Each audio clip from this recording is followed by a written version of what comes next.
जय श्री राधे कृष्ण। आप सभी का हमारे YouTube चैनल पे बहुत बहुत स्वागत है।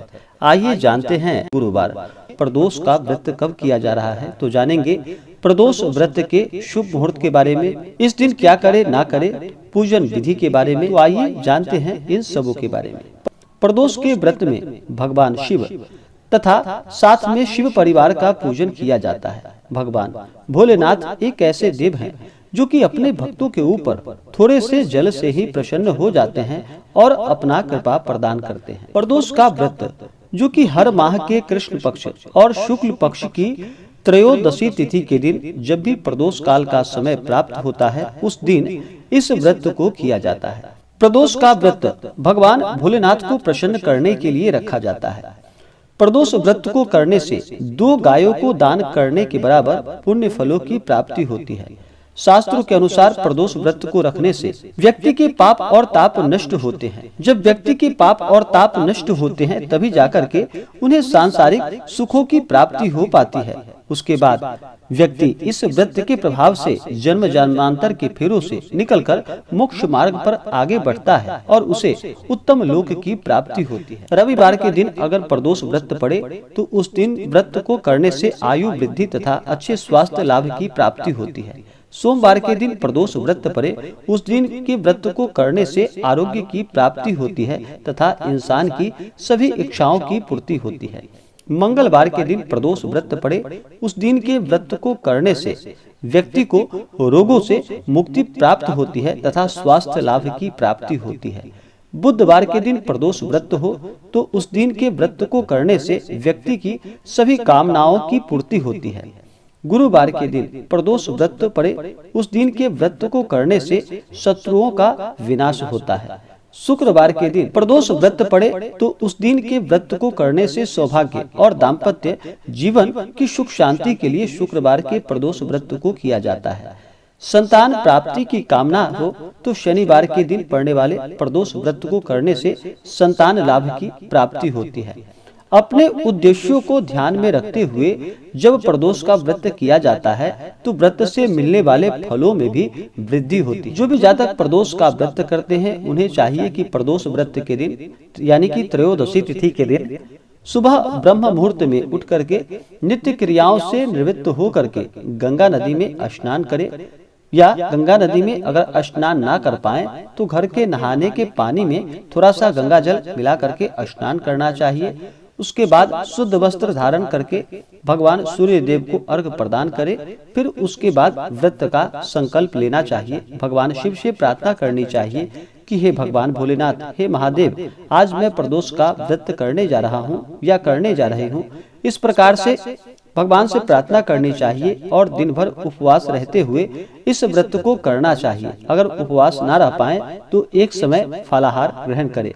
जहाँ तक हो सके उपवास रह करके इस व्रत को करना चाहिए। इस दिन अन्न ग्रहण नहीं करना चाहिए और भगवान का इस दिन पूरे विधि विधान के साथ सुबह और शाम के वक्त पूजन करना चाहिए। विशेष प्रकार से शाम के समय में जो प्रदोष काल का समय होता है उस समय में भगवान शिव का पूरे विधि विधान के साथ पूजन करना चाहिए। इस दिन ओम नमः शिवाय इन मंत्रों का जप करना चाहिए या श्री उमा महेश्वराभ्याम नमः इन मंत्रों का जप करना चाहिए। जब भी भगवान भोलेनाथ का पूजन किया जाता है तो साथ में उनके परिवार का भी पूजन करना चाहिए, यानी कि शिव के साथ शिव परिवार का पूजन किया जाता है। सबसे पहले तो किसी भी प्रकार के व्रत में भगवान गणेश का पूजन किया जाता है तो सबसे पहले भगवान गणेश का पूजन करें। भगवान गणेश विघ्न हरता है, उनसे प्रार्थना करें कि हमारा हर कार्य निर्विघ्न पूरा हो। हम जो भी व्रत करें, पूजन करें और हमारे घर पे आने वाली भी सभी विघ्न बाधाओं को आप दूर करें। तो इस प्रकार भगवान गणेश से प्रार्थना करें। भगवान गणेश का सबसे पहले पूजन कर ले और भगवान शिव के पूजन में भगवान गणेश का पूजन करने के बाद नंदी देव का पूजन करें। उसके बाद श्रृंगी, भृंगी, कृतमुख, कुबेर देवता, कार्तिकेय आदि का पूजन करें। नाग देवता का पूजन करें। फिर भगवान भोलेनाथ और माता पार्वती का पूजन करें। भगवान भोलेनाथ देवों के देव महादेव जो कि अपने भक्तों के ऊपर थोड़े से जल से ही प्रसन्न हो जाते हैं। इस दिन पूजन के लिए एक अच्छा सा पवित्र जगह ले। अगर मंदिर में कर रहे हो तो मंदिर में, नहीं तो घर पे कर रहे हो तो घर पे ही एक अच्छा सा जगह ले करके उस जगह को अच्छे से पवित्र करके वहाँ पे एक चौकी लगाए। चौकी पे भगवान शिव के लिए सफेद वस्त्र और माता पार्वती के लिए लाल वस्त्र बिछा करके इस दिन पूजन के लिए कुशा के आसन का प्रयोग करे। उत्तर या पूर्व दिशा की ओर मुख करके पूजन करना चाहिए। इस दिन पूजन के लिए भगवान का मंडप जो बनाते हैं उसे 5 रंगों से सजाएं और भगवान का पूरे विधि विधान के साथ पूजन करें। भगवान भोलेनाथ को प्रसन्न करने के लिए उनका जल से अभिषेक करे, पंचामृत से अभिषेक करे, शुद्ध गंगा जल से भगवान शिव का अभिषेक करे। उसके बाद भगवान को वस्त्र चढ़ाए। भगवान भोलेनाथ को सफेद वस्त्र अर्पित करे, कोई यज्ञोपवीत अर्पित करे, फिर अक्षत, चंदन, पुष्पों की माला भगवान भोलेनाथ को अर्पित करे। इन्हें शमी पत्र चढ़ाए, बिलपत्र 3 पत्ते वाला राम का नाम लिख करके भगवान भोलेनाथ को अर्पित करे। बिलपत्र चढ़ाने से 3 जन्मों के पाप भी नष्ट हो जाते हैं। बिलपत्र चढ़ाते समय इन मंत्रों का जप करे। ओम त्रिदलम त्रिगुणाकारम त्रिनेत्रम च त्रिथायुधम त्रिजन्म पाप संहारम बिल्वपत्रम शिवार्पणम। इन मंत्रों के द्वारा भगवान शिव को बिलपत्र अर्पित करे या ओम नमः शिवाय इन मंत्रों का जप करे। स्त्रियां नमः शिवाय नाम मात्र का जप करे और भगवान भोलेनाथ को सभी प्रकार के पूजन की वस्तुएं अर्पित करे। तो भगवान भोलेनाथ को बिलपत्र चढ़ाएं, इन्हें भांग धतूरा अर्पित करे। उसके बाद फिर धूप और दीप दिखाएं। अनेक प्रकार का नैवेद्य अपने श्रद्धा भक्ति भाव के साथ भगवान को अर्पित करे। इन्हें ऋतुफल आदि चढ़ाएं। उसके बाद नैवेद्य के बाद आचमनी जल से चढ़ाएं। उसके बाद फिर भगवान का आचमनी जल से कराए। फिर द्रव्य और दक्षिणा चढ़ाए। पुंगी फल तांबूल अर्पित करे। पुंगी फल सुपारी को पुंगी फल कहा जाता है और तांबूल पान पत्र को कहा जाता है। साथ में लौंग इलायची डाल करके भगवान को अर्पित करे। इसके बाद माता पार्वती का इसी प्रकार से पूजन करे। उनका जल से अभिषेक करे, पंचामृत से अभिषेक करे, शुद्ध गंगा जल से माता का अभिषेक करे। माता पार्वती को लाल वस्त्र चढ़ाए। माता को श्रृंगार की वस्तुएं अर्पित करे। उसके बाद अक्षत, चंदन, पुष्पों की माला अर्पित करे। महिलाएं माता पार्वती को सिंदूर चढ़ाएं और पुरुष माता पार्वती को चंदन रोली अर्पित करे। उसके बाद फिर धूप और दीप दिखाएं। अनेक प्रकार का नैवेद्य माता को अर्पित करे। नैवेद्य के बाद आचमनी जल से कराए। उसके बाद द्रव्य और दक्षिणा चढ़ाएं। पुंगी फल तांबूल अर्पित करे। इसके बाद फिर जिस दिन भी प्रदोष का व्रत हो उस दिन के प्रदोष व्रत का कथा श्रवण करे। इस बार गुरुवार के दिन पड़ रहा है प्रदोष का व्रत, तो इस दिन गुरुवार के दिन जो कि 28 अप्रैल 2022 दिन गुरुवार को प्रदोष का व्रत है, तो गुरुवार प्रदोष व्रत का कथा श्रवण करे। उसके बाद फिर भगवान की आरती करे। इसी प्रकार से भगवान का पूजन करे। इससे भगवान अति प्रसन्न होते हैं और प्रदोष व्रत का पारण जो कि अगले दिन जाकर के सूर्योदय होने के बाद आप व्रत का पारण कर सकते हैं। जो भी जातक प्रदोष का व्रत करते हैं उन्हें कुछ बातों का ध्यान देना चाहिए। जब भी आप व्रत करते हैं तो व्रत के दौरान ब्रह्मचर्य का पालन करना चाहिए।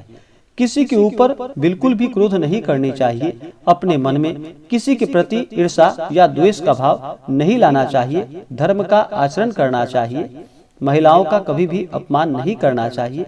जहाँ तक हो सके दान पुण्यों का कार्य करना चाहिए। भगवान शिव माता पार्वती के नामों का जप करना चाहिए। इस दिन ओम नमः शिवाय या श्री उमा महेश्वराभ्याम नमः इन मंत्रों का जप करना चाहिए। स्त्रियां नमः शिवाय नाम मात्र का जप करे, इससे लाभ की प्राप्ति होती है। और फिर अगले दिन जाकर के यानी कि सूर्योदय के बाद व्रत का पारण किया जाता है। तो आप ब्राह्मणों को भोजन कराएं, ब्राह्मणों को दान और दक्षिणा प्रदान करें। उसके बाद फिर आप व्रत का पारण करें। आइए जानते हैं प्रदोष व्रत के शुभ मुहूर्त के बारे में।